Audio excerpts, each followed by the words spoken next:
और कैसे भाई साहब, आज रिएक्शन वीडियो करेंगे हम security check stand up comedy by Varun Grover. शुरू करते हैं।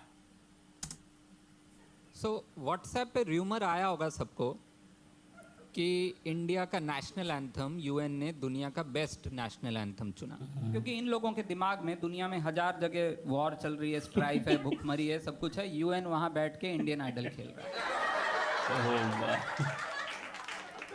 वहां उन्होंने 3 जज बिठा रखे, कोफी अन्नान, बुतरस घाली और अन्नू मलिक। और वहां आ रहे हैं लोग एक एक करके अपने देश का गा रहे हैं। अन्नू मलिक बोल रहा है आग लगा देगा तो आ गए।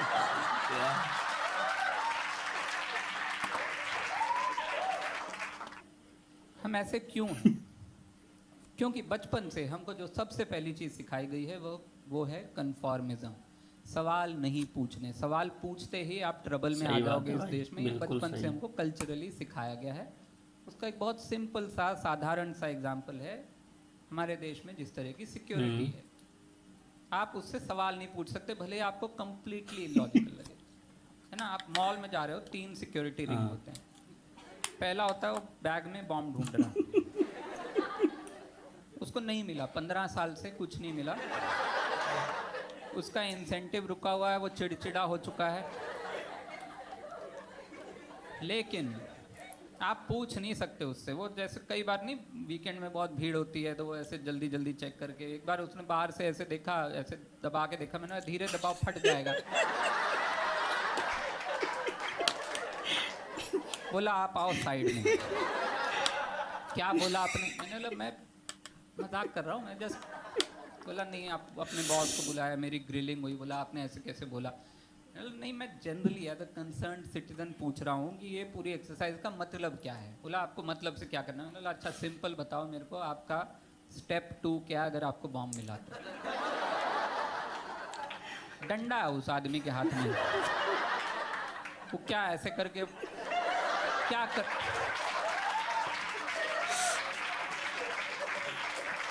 बोला नहीं आप ऐसे कैसे पूछ सकते हो, आप फॉलो नहीं कर रहे रूल। मैंने बोला रूल की बात नहीं है भैया, मेरे को बता ना इसका होने क्या वाला है, आप बताओ। अच्छा मेरे को यही बता दे, कौन टेररिस्ट होगा जो बैग में बॉम्ब लेके आएगा फिर लाइन में लग जाएगा? कोई नहीं। एज अ टेररिस्ट क्या कोई प्लान ऑफ एक्शन होना चाहिए? थोड़ा कि अच्छा पकड़े गए तो पकड़े जाएंगे, नहीं पकड़े गए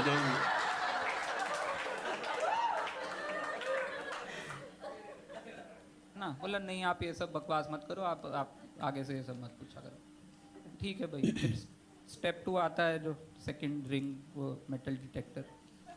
पीरियोडिक टेबल का हर एलिमेंट मैं उसमें से लेके गया हूँ।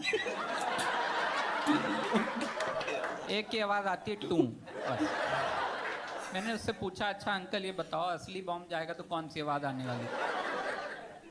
आपको पता है? बोला आप आओ साइड। मैं पूछ रहा हूँ भैया, लॉजिक सिंपल। बोला ना ना ये सब बकवास नहीं। Step 3 where they frisk you, they get physical whatever with you, and they're very good at it actually. ऐसे ऐसे फोड़े ढूंढे उसने मेरी बॉडी में। बोलता आपकी गांड में फोड़ा है। मैंने बोला ओके, अब से मैं हेल्थ चेकअप के लिए नहीं आया करूँगा।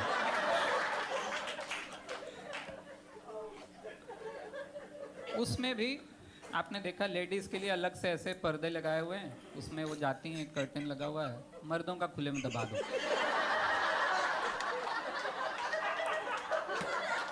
हमारी कोई इज्जत नहीं है। नहीं है। मैंने बोला आप ले लो 500 रुपये, हमारे लिए एक पर्दा लगवा दो, क्या प्रॉब्लम है? मैंने दिए 500। बोला ये तो डिमोनेटाइज हो चुका है।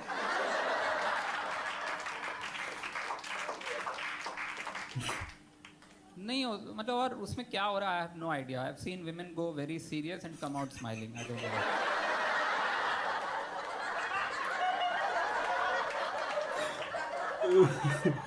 लेकिन आप सवाल नहीं पूछ, आप नहीं पूछ। वो होटल आप जाओ तो वो कार के नीचे वो ऐसा मिरर लगा के देख रहा है कि भैया कार के नीचे बॉम्ब। मैं साले 80s की फिल्म का विलेन हूँ क्या? मैं नीचे बॉम्ब लगा के क्यों आऊँ? मैंने बोला उसको कि सर बॉम्ब लाना होगा मैं सीट पे रख लूंगा। बोला आप उतरिए फिर। कहा जस्ट मेटाफर है यार, समझो ना बात को यार, ऐसे सीधा ले लेते पकड़ लेते। बोला नहीं ये सब आप बकवास नहीं कर सकते, ये सब क्या है, ऐसे नहीं बोल। बोला ठीक है यार मैं मजाक, लेकिन नहीं ना, यहाँ समझा के नहीं होता, आप किसी को नहीं समझा सकते, आप सवाल नहीं पूछ सकते, बेसिक ये। एयरपोर्ट पे मैं सिंघाड़े लेके आ रहा था, से बॉम्बे आ रहा था। सिंघाड़े आपको पता है वो पानी फल, वाटर चेस्टनट, अमीर लोग वाटर चेस्टनट जानते होंगे, मिडिल क्लास लोग सिंघाड़ा जानते होंगे। इंग्लिश बोल के 30 रुपए किलो होता है वाटर चेस्टनट, बोल के 800 रुपए की डिश देते हैं, उसमें 2 होते हैं काट के छोटे छोटे। तो नाम से ही बड़ी इज्जत बदल जाती है देश में ना। अमीरों की बम होती, गरीबों की गांड होती, सिंपल है। अमीर वाटर चेस्टनट खाते हैं, गरीब जो है सिंघाड़े खाते हैं 30 रुपए किलो खरीद के। तो में बहुत अच्छे मिलते हैं। मैंने बोला चल मैं लेके चलता हूँ। ये आया, मैं एयरपोर्ट पे धर लिया, उन्होंने बोला ये नहीं ले जा सकते। मैंने बोला सर ये तो सिंघाड़े हैं, आप जानते हो ये फ्रूट है। बोला ना इसका ना छिलका बड़ा शार्प एजेस होते हैं थोड़े से, not allowed, sharp objects not allowed. मैंने बोला आर यू किडिंग में, ये फ्रूट है, आप भी जानते हो, आपके शहर का फेमस फ्रूट है। बोला ना ना ना, rule is rule, sharp edges not allowed. मैंने बोला आप बताओ मैं कितना चूतिया लगूंगा अगर मैंने सिंघाड़े से प्लेन हाईजैक कर लिया।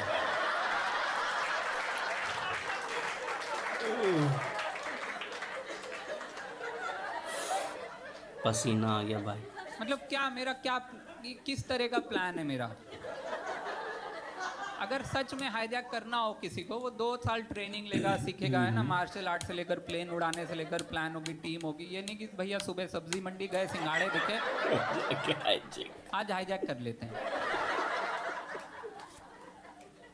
बोला सर वो सब मेरे को नहीं समझ आ रहा, आप बताओ हम कितने चूतिए लगेंगे अगर आपने सिंघाड़े से हाईजैक कर लिया। मैंने बोला तो क्या बोल रहे हैं आप? बोला आप नहीं ले जा सकते। मैंने बोला नहीं यार इतना अच्छा फ्रूट है, आप क्या कोई सोल्यूशन दो। बोला आप ऐसा करो छील दो, ले जाओ।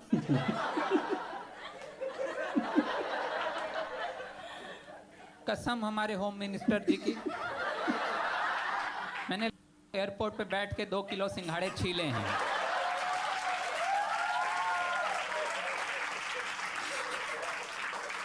और वो खत्म हुए तो कोई साला 2 किलो मटर रख के चला गया, उसको लगा फ्री सर्विस मिल रही है एयरपोर्ट पर। Thank you, you guys have been absolutely fantastic.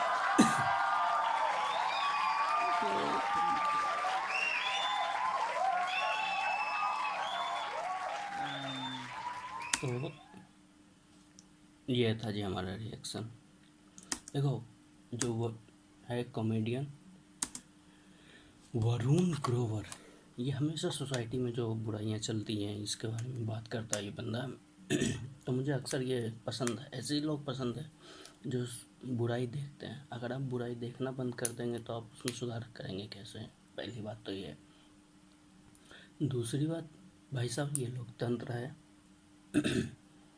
तो यहाँ सरकार भी हम बनाते हैं, सरकार के अंडर भी हम ही रहते हैं, टैक्स भी हम ही देते हैं, तो सवाल भी हम ही करेंगे ना। पाकिस्तान वाला तो ना करेगा। कर दो भैया, पाकिस्तान माँ कर दो कि बांग्लादेशिया कर दो, सवाल तुम ही हम ना कर दो रो भाई। तो सवाल करा, चुप मत बैठा, समझ लो ना, चुप बैठ बोले पता हूँ कि भी तुम भैया अभी तो 1857 मुझे साथ में दिल को गरियावे छहो। इन शॉर्ट की गाली देते हैं हम 1857 की लड़ाई ये जो फेल हुआ है, आज़ादी की लड़ाई, तो हमारी आने वाली जनरेशन हमारे साथ न करे। इसलिए सरकार के खिलाफ, सरकार कोई भी हो यार, हम सरकार बनाएं अपनी मर्जी से, लेकिन विरोध में खड़े होना चाहिए ताकि सरकार काम करे हमारे लिए। ये नहीं कि आगे मर्सिडीज गाड़ी में घूमने लग जाएं और सारी सुख सुविधाएं हमारे टैक्स से करने लग जाएं। नहीं, तो जिंदा हैं तो जिंदा दिखिए, सवाल उठाइए, लोकतंत्र है, जिंदा रहिए।